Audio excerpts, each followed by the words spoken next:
Speculations and discussions are going on around the RBI Grade A examination for the year 2025, and also students are getting confused whether they should prepare for RBI Grade B examination or the Grade A examination. So in this video, I'll give you some hint, कुछ important points हम discuss करेंगे based on which you can decide कि whether you want to prepare for RBI Grade A examination or RBI Grade B examination, right? तो चलिए discussion start करते हैं, and in this video we would be discussing around the expected pattern, syllabus, eligibility and salary of RBI Grade A 2025 examination. So if an exam happens, so what can be the expected syllabus, what can be the expected pattern, what can be the expected salary and expected eligibility? These all areas we would be touching in this particular video. So let's begin with, first of all, कि यहाँ पे सबसे important question at this point of time which is arising here, that is, will it be a RBI Grade A or Grade B examination in 2025?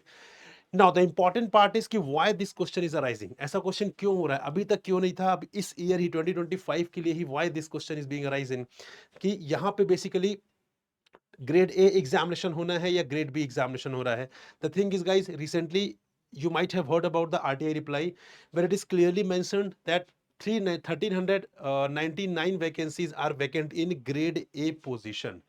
तो लगभग यहाँ पे 1400 vacancies जो हैं वो हैं ग्रेड ए के लेवल पर in the RBI, and that is why यहाँ पे स्पेकुलेशन है कि आरबीआई ग्रेड ए एग्जाम आएगा और ग्रेड बी एग्जाम नहीं आएगा. ठीक है, देखिए एक चीज मैं आपको क्लियर करता हूँ right now at this point of time कि यहाँ पर there might be a 1400 vacancies in grade A position, लेकिन इसका ये मतलब नहीं है कि ग्रेड बी एग्जाम नहीं होगा.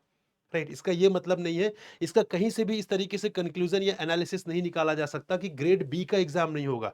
डेफिनेटली ग्रेड ए का एग्जाम हो सकता है, there is a very high probability that grade A examination would be there, but the thing is इसका ये मतलब नहीं कि ग्रेड बी का एग्जाम नहीं होगा. why are we basically saying कि यहाँ पे grade A exam grade B exam को रिप्लेस करेगा? नो, ग्रेड बी एग्जाम अपने आप में अलग पोजीशन के लिए है, ग्रेड ए एग्जाम अपने आप में अलग पोजीशन के लिए होगा. राइट, सो यहाँ पे हमें इस तरीके से नहीं देखना चाहिए कि इन दोनों में से कोई एक ही एग्जाम हो रहा है. ग्रेड बी एग्जाम चलता आ रहा है और आई थिंक यहाँ पे चलता भी रहना चाहिए, चलता भी रहेगा. ग्रेड ए में अगर वैकेंसी है so there must be a recruitment for the grade A position itself. ठीक है, तो सबसे पहला डाउट तो ये कि यहाँ पे हमें इसको और में नहीं समझना चाहिए, इसको हमें ऐसे देखना चाहिए कि ग्रेड ए का एग्जाम भी हो सकता है और ग्रेड बी का भी एग्जाम हो सकता है, दोनों एग्जाम हो सकते हैं. सो द थिंग इज कि आपके पास एक अपॉर्चुनिटी और ज्यादा आ रही है इन the form of grade A examination. आपको इस बीइंग एन एस्पिरेंट, आपको इस माइंडसेट से देखना है कि अब आपके पास एक और अपॉर्चुनिटी आ रही है. If you want to become a part of reserve bank of India, तो ग्रेड ए की अगर वैकेंसी आती है तो आपके पास एक एडिशनल अपॉर्चुनिटी होगी. अगर आप ग्रेड बी एग्जाम क्वालिफाई नहीं कर पाए हैं पास्ट में, या आपको लग रहा है थोड़ा सा डिफिकल्ट है, देन ग्रेड ए के फॉर्म में you can become a part of RBI as a RBI grade A officer और अ ग्रेड बी ऑफिसर. ठीक है, now moving ahead, what can be the expected pattern की अगर हम बात करें यहाँ पर गाइस, तो एक्सपेक्टेड पैटर्न को समझने के लिए it is important to understand the pattern of grade A position in different examination, different other organisation like NABARD, like SEBI. ठीक है, क्योंकि these organisations are conducting the basically examination for the grade A position. तो यहाँ पर क्या pattern follow होता है, एक बार इसको समझते हैं, then we can basically analyse की what can be the expected pattern of RBI grade A examination if it happens in 2025. तो यहाँ पे guys, if I tell you about the NABARD grade A examination, so NABARD grade A में you know phase 1 में quant, reasoning, English, computer and यहाँ पे decision making, these all are the qualifying component. ठीक है, phase 1 में these all are the qualifying component. और यहाँ पे बात करें ESI, ARD and general awareness, basically ये मेरिट सेक्शन होते हैं जिसके मार्क्स कंसिडर किए जाते हैं for the purpose of short listing of the candidates for the phase 2 of the examination. If I tell you about the SEBI grade A, तो वहाँ पे दो पेपर्स होते हैं. पेपर 1 जहाँ पे क्वांट, रीजनिंग, इंग्लिश एंड जीए होता है, फिक्स कट ऑफ होता है यहाँ पर. ठीक है, सिमिलरली पेपर 2 यहाँ पे 6 सब्जेक्ट्स होते हैं, आपको पता है वो 6 सब्जेक्ट्स मिलकर बेसिकली पेपर 2 होता है. तो यहाँ पर भी क्या होता है बेसिकली चीजें, यहाँ पर भी यहाँ पे फेज 1 देखे तो phase 1 is qualifying in nature, both paper 1 and paper 2 both are qualifying in nature. But यहाँ पे क्योंकि 6 सब्जेक्ट्स होते हैं, तो यहाँ पे पेपर 2 रखने का अपने आप में एक देखा जाए तो कहीं ना कहीं एक लॉजिक इसका बनता है. ठीक है, बात करें फेज 2 की गाइस, तो फेज 2 में यहाँ पे 2 papers are there in the NABARD grade examination. Paper 1 which is descriptive English and paper 2 which is ESI and ARD का कंबाइंड पेपर होता है पेपर 2 वाला. ठीक है, जो बेसिकली यहाँ पे ईएसआई और एआरडी का कंबाइंड पेपर होता है। बात करें सेबी ग्रेड ए की, यहाँ भी 2 पेपर होते हैं। Paper 1 is descriptive English and paper 2 is the basically 6 subjects, वही 6 सब्जेक्ट्स है जो यहाँ पे आप फेज 1 के लिए प्रिपेयर करते हैं। So these are the pattern of basically यहाँ पर नाबार्ड ग्रेड ए और SEBI grade A. Why are we analysing the pattern of NABARD grade A and SEBI grade A examination? Reason being कि यहाँ पर बेसिकली ये ग्रेड ए पोजीशन के लिए these organisations are conducting the examination. अब इसके बेसिस पर नाउ वी कैन सी कि यहाँ पर basically what can be the expected pattern for RBI grade A examination. ठीक है, RBI grade A examination if it happens in 2025, तो what can be the expected pattern based on the pattern that we have seen in the case of NABARD grade A and the SEBI grade A examination. तो यहाँ पे phase 1 में नाबार्ड का जो format है वो copy किया जा सकता है, like for example quant, reasoning and English, इसको क्वालिफाइंग किया जा सकता है। ठीक है, और वहां पे एफएम और ईएसआई को ऐड कर सकते हैं इन द फेज 1 आल्सो। अभी एफएम और ईएसआई फेज 1 का पार्ट नहीं है आरबीआई ग्रेड बी एग्जाम में, बट यहां पे अगर आरबीआई ग्रेड ए एग्जाम आता है, so there is a probability कि यहां पर एफएम ईएसआई को यहां पर फेज 1 का पार्ट बना दिया जाए, और जनरल अवेयरनेस भी रहेगा वहां पे, जिसको यहां पे मेरिट सेक्शन बनाया जा सकता है। सो सेम पैटर्न जो हम यहां पे नाबार्ड केस में देख रहे हैं, same pattern can be replicated in the phase 1 of RBI grade A examination. So QRE can be made qualifying, और FM और ESI and GA के बेसिस पर यहाँ पे मेरिट डिसाइड करके candidate should be shortlisted for the basically यहाँ पे phase 2 examination, right. बात करें यहाँ पे फेज 2 की, तो फेज 2 में उसके पहले एक सेकंड प्रोबेबिलिटी देखते हैं यहाँ पे कि सेकंड प्रोबेबिलिटी क्या बनती है पैटर्न की। तो यहाँ पे हो सकता है कि एग्जिस्टिंग पैटर्न ही रहे, जैसा हमारा quantitative aptitude, reasoning ability, general awareness, और यहाँ पे हमारा इंग्लिश वाला पार्ट जो रहता है, ठीक है, वो एग्जिस्टिंग पैटर्न जो आरबीआई ग्रेड बी में होता है, same pattern can be replicated in RBI grade examination, but यहाँ पे जो डिफिकल्टी लेवल है उसको इजी किया जा सकता है, राइट। डिफिकल्टी लेवल यहाँ पे इजी हो सकता है। तो ये दो प्रोबेबिलिटी यहाँ पे बहुत ज्यादा बन रही है। सेबी की बात करें तो सेबी में क्योंकि 6 सब्जेक्ट्स है, तो there is a separate paper, paper 1 and paper 2। तो यहाँ पे क्योंकि सब्जेक्ट्स बहुत ज्यादा नहीं है, ठीक है, so there is no logic of giving separate paper, paper 2। तो यहाँ पे ये दो प्रोबेबिलिटी बन रही बेसिकली। दिस इज वन जहाँ पे नाबार्ड का जो पैटर्न है उसको रेप्लिकेट किया जा सकता है, and second is the basically कि यहाँ पर सेम जो यहाँ पर अभी ग्रेड बी का जो यहाँ पे पैटर्न है, उसी पैटर्न को कॉपी करके डिफिकल्टी लेवल को इजी कर सकते हैं।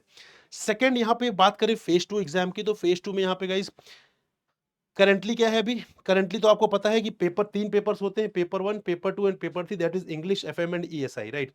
बात करें यहाँ पे प्रोबेबिलिटी फर्स्ट की, तो what can be changed in the RBI grade A examination. So यहाँ पे पेपर 1 इंग्लिश है, पेपर 2 में basically they can again replicate the NABARD's pattern, that is FM and ESI को एक पेपर कंबाइन करके बनाया जा सकता है। और यहां पे बात करें सेकंड प्रोबेबिलिटी की, तो second probability can be the existing pattern of RBI grade B examination, कि वहां पे 3 पेपर रखेंगे, इंग्लिश, ईएसआई एंड एफएम। तो यहां पर डिफिकल्टी लेवल को इजी कर दिया जाएगा, क्योंकि ये ग्रेड ए पोजीशन के लिए रिक्रूटमेंट होगा। तो यहां पर डेफिनेटली डिफिकल्टी लेवल को इजी किया जा सकता है। So these are the two probability with respect to the exam pattern of expected RBI grade A examination. तो अगर एग्जाम होता है तो वहां पर ये प्रोबेबिलिटी जो है बन रही है कि यहाँ पे पैटर्न इस तरीके से कुछ किया जा सकता है। बात करें यहाँ पे एक्सपेक्टेड सिलेबस की गाइस, तो अगर आप सिलेबस देखेंगे तो सिलेबस इन सारे एग्जाम को आप देखिए, चाहे आपका सेबी हो गया, नाबार्ड हो गया, ठीक है, पीएफआरडीए हो गया, देन आईएफएससी हो गया, ये सारे एग्जाम का आप सिलेबस देखेंगे, सिलेबस जनरली क्या है, सिलेबस कहीं ना कहीं बेसिकली जो है यहाँ पर आरबीआई से सिलेबस को लिया गया, फिर उसको अपने हिसाब से उन्होंने कहीं ना कहीं चीजें चेंज कर दी हैं। फॉर एग्जांपल अगर हम बात करें नाबार्ड ग्रेड ए, तो नाबार्ड ग्रेड ए की बात करें एग्जाम की, तो ESI is almost same, ESI in RBI and ESI NABARD is almost same. वहां पे एग्रीकल्चर एंड रूरल डेवलपमेंट का सेपरेट पेपर है, because that is the requirement of that position. SEBI की बात करें तो वहां पर आप देखेंगे वहां पे फाइनेंस, मैनेजमेंट, इकोनॉमिक्स, ठीक है, ये जो सब्जेक्ट है बेसिकली यहाँ पे बहुत सारे most of the topics are taken from the RBI grade B examination only. उसके बाद जो सेबी ग्रेड ए पोजीशन के लिए जो बेसिकली रिक्वायरमेंट है, जैसे कॉस्टिंग हो गया, कॉमर्स हो गया, कंपनी लॉ, तो उसको बेसिकली उन्होंने सेपरेट पेपर बना दिया है। तो यहाँ पर अगर हम बात करें सिलेबस, एक्सपेक्टेड सिलेबस की बात for RBI grade A examination, तो यहाँ पर सिलेबस के पार्ट पर गाइज बहुत कुछ चेंज होने की यहाँ पर रिक्वायरमेंट नहीं है। ESI can be the part, finance can be the part, हाँ some topics may be added, that's a different thing. कुछ टॉपिक तो ऐड, जैसे अभी लास्ट ईयर कुछ नए टॉपिक्स ऐड किए थे, some topics can be added, but there is a very less probability that they are going to change the syllabus for RBI grade A examination. तो यहाँ पे बहुत ज्यादा probability that ESI, finance, FM, finance management and English would be there. Definitely few topics may be added and may not be added, दोनों ही cases है, कुछ topics add हो सकते हैं। तो देखिए अगर यहाँ पे आरबीआई ग्रेड बी एग्जाम होता रहता तो थोड़ा बहुत सिलेबस में चेंज तो होता ही रहता है, ठीक है। तो वहां पर सिलेबस चेंज होता रहता है, उसमें कोई इशू नहीं है। यहाँ पे कोई मेजर चेंज देखने को नहीं मिल सकता है, सब्सटेंशियल पोर्शन में चेंज नहीं होगा, माइनॉरिटीज में कुछ चेंज होगा, माइनर पार्ट कुछ चेंज होगा। So some topics may be added, ठीक है। So that's a different thing, वो तो आप आराम से इजीली प्रिपेयर कर ही सकते हैं। So this is with respect to the expected syllabus. बात करें यहाँ पे एक्सपेक्टेड एलिजिबिलिटी की गाइस, तो एक्सपेक्टेड एलिजिबिलिटी यहाँ पे similar organisation, if I tell you about the NABARD grade examination, तो वहां पर भी देखा जाए और अभी जो करंटली देखा जाए यहाँ पे आरबीआई ग्रेड बी में, तो वहां पे एलिजिबिलिटी के चेंज होने के जो चांसेस है बहुत कम है। यहाँ पे जो भी ग्रेड ए पोजीशन की जो रिक्रूटमेंट होती है उनकी जो मैक्सिमम एज होती है वो 30 ईयर्स ही होती है, एक्सेप्ट द रिलैक्सेशन पार्ट जो प्रोवाइड किया जाता है डिफरेंट कैटेगरीज को। एंड बात करें यहाँ पे क्वालिफिकेशन की, तो क्वालिफिकेशन में भी चेंज होने की जो चांसेस हैं, जो प्रोबेबिलिटी है वो बहुत कम है। सो सेम वही रह सकती है, graduation in any discipline plus 60% marks, जो अभी आप आरबीआई ग्रेड बी एग्जाम में देख रहे हो, ठीक है। तो यहाँ पे ये सेम चीजें आपको यहाँ पर भी देखने के लिए मिल सकती है, तो इसमें कोई बहुत ज्यादा चेंज करने की रिक्वायरमेंट नहीं है। एज वाइज तो बिल्कुल भी यहाँ पे प्रोबेबिलिटी नहीं लग रही है, क्योंकि एज वाइज यहाँ पे जो डिफरेंट अदर एग्जाम्स हो रहे हैं ग्रेड ए पोजीशन के लिए, वहां पर भी सेम ही एलिजिबिलिटी है। Qualification wise they can reduce this, they can further this eliminate this 60% marks, ये कर सकते हैं। बट यहाँ पे अगेन रिक्वायरमेंट नहीं, तो 60% marks can be there, can not be there, ठीक है। तो उससे बहुत ज्यादा कोई फर्क पड़ने वाला है भी नहीं। बात करें यहाँ पे एक्सपेक्टेड सैलरी की प्लस प्रमोशनल एस्पेक्ट, देखिए यहाँ पे बहुत इंपॉर्टेंट पार्ट क्या है कि एक्सपेक्टेड सैलरी क्या रहने वाली है। हम बात करें आरबीआई ग्रेड बी एग्जाम की, तो वहां पे जो सैलरी होती है लगभग 30 लाख पर एनम के समथिंग होती है, ठीक है। और यहाँ पे अगर हम बात करें कंपैरेटिव ग्रेड ए पोजीशन के लिए, चाहे वो सेबी ग्रेड हो, चाहे वो आईएफएससी ग्रेड हो, चाहे वो फिर नाबार्ड ग्रेड हो, तो वहां पे basically you can say simple 25-26 lakh per annum. तो यहाँ पे जो 2-3 लाख का, ठीक है, 2-3 लाख का यहाँ पे डिफरेंस आ सकता है, क्योंकि ऑब्वियस सी बात है यहाँ पे ग्रेड ए और ग्रेड बी पोजीशन में एक लेवल का डिफरेंस है। तो यहाँ पे पे आउट में डेफिनेटली रेम्यूनरेशन में कुछ डिफरेंस आएगा, बट वो डिफरेंस बहुत ज्यादा नहीं होगा, 2-3 लाख का डिफरेंस होगा, इतने में बेसिकली ये चीजें जो है वो जस्टिफाइड की जा सकती है। तो आरबीआई ग्रेड बी के लिए लगभग यहाँ पे 30 लाख पर एनम। बट यहाँ पे बात करें आरबीआई ग्रेड ए एग्जाम अगर होता है, तो वहां पे बेसिकली यहाँ पर 25-26 एलपीए के समथिंग यहाँ पे जो आपकी एक्सपेक्टेड सैलरी है वो हो सकती है, राइट। बात करें गाइज यहाँ पे एक और इंपॉर्टेंट फैक्टर की, so if you become RBI grade B officer, so यहां पर आपको आरबीआई ग्रेड सी ऑफिसर बनने के लिए you need to have a experience of 7 years, 7 years of experience आपके पास होना चाहिए as a RBI grade B officer, if you want to get promoted as grade C officer, right. तो यहां पर देखिए, यहां पर अगर आप ग्रेड ए में रिक्रूट हो रहे हैं, राइट, आप ग्रेड ए में रिक्रूट हो रहे हैं, तो वहां पे आपको 7 ईयर्स तो वेट करना नहीं पड़ेगा, डेफिनेटली वहां पे 2-3 साल में या 3-4 ईयर्स में you would become RBI grade B officer, उसके बाद फिर फर्दर वो प्रोसेस कंटिन्यू हो जाएगा। तो कहीं ना कहीं प्रमोशन में ये चीज आपके लिए पॉजिटिव साइड में रह सकती है, कि यहाँ पर being RBI grade B officer you need to wait for 7 years to become grade C officer. But if you get into RBI as a grade A officer, तो there you might not wait for this much time, you just need to wait 2-3 years, you just need to have experience of 2-3 years in order to become RBI grade B officer, right? So this is a plus point with respect to the promotional aspect of this exam.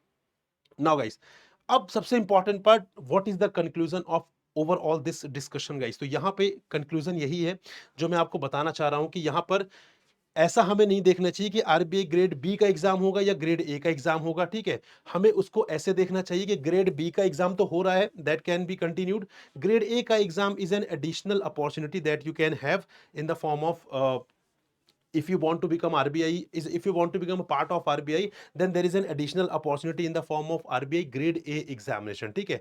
तो यहाँ पे आपको एक additional opportunity मिल रही है। बात करें यहाँ पे पैटर्न के टर्म्स में, तो पैटर्न अगर चेंज भी होता है तो उसमें बहुत ज्यादा आपको कुछ दिक्कत नहीं जाएगी, रीजन बीइंग सिलेबस में बहुत ज्यादा चेंज होने की प्रोबेबिलिटी नहीं है। तो अगर सिलेबस में चेंज नहीं हो रहा है, तो पैटर्न अगर चेंज हो भी जाएगा तो आपको इतना कोई इशू आने वाला है नहीं। उसमें डिस्क्रिप्टिव पार्ट रहना भी चाहिए, जो कि अभी है भी आरबीआई ग्रेड बी पार्ट में, ऑब्जेक्टिव डिस्क्रिप्टिव का मिक्स रहेगा, जो कि अभी है, ठीक है। तो यहां पर कहने का मतलब है कि if you are preparing for RBI grade B examination, so you should keep preparing for RBI grade B examination.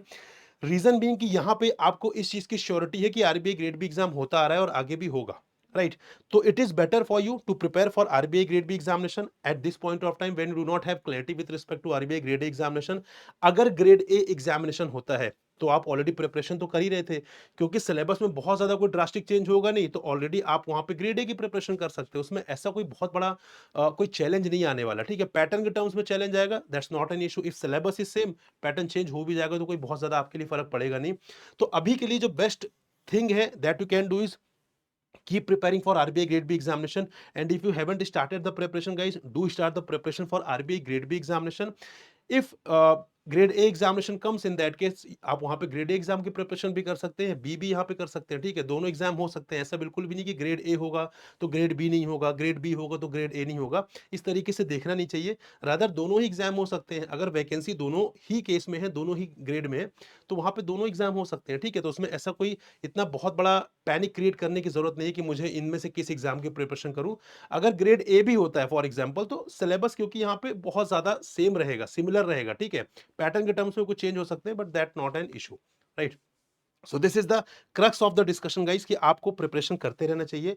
अगर आपने स्टार्ट नहीं किया है तो ग्रेड बी की प्रिपरेशन स्टार्ट करिए, अगर आपने स्टार्ट कर दिया है तब भी आप ग्रेड बी की ही प्रिपरेशन करते रहिए। बीच में अगर कोई अपडेट आता है आरबीआई की साइड से that they are going to conduct grade A examination also, then you can basically decide कि whether you want to continue for grade B और ग्रेड ए। और अगर सिलेबस सेम रहेगा तो आप दोनों ही एग्जाम की प्रिपरेशन साइमल्टेनियसली भी कर सकते हैं, right? And guys, those who have not started the preparation and they are looking for any mentorship program through which they can prepare for RBI grade B examination, so this is the solution guys. This is the mentorship program, that is RBI grade B Laksh 2.0, right? So we had already launched 1.0 and students were demanding a lot कि sir एक नया लक्ष्य batch लेकर आइए, which is a comprehensive batch, so that we can start from the scratch. And that is why recently 3-4 days ago we have launched this particular course, that is Lakshya batch RBI for RBI grade B 2.0। And यहाँ पे classes are starting from 10th of December. बहुत जल्दी classes आपकी start होने वाली हैं guys.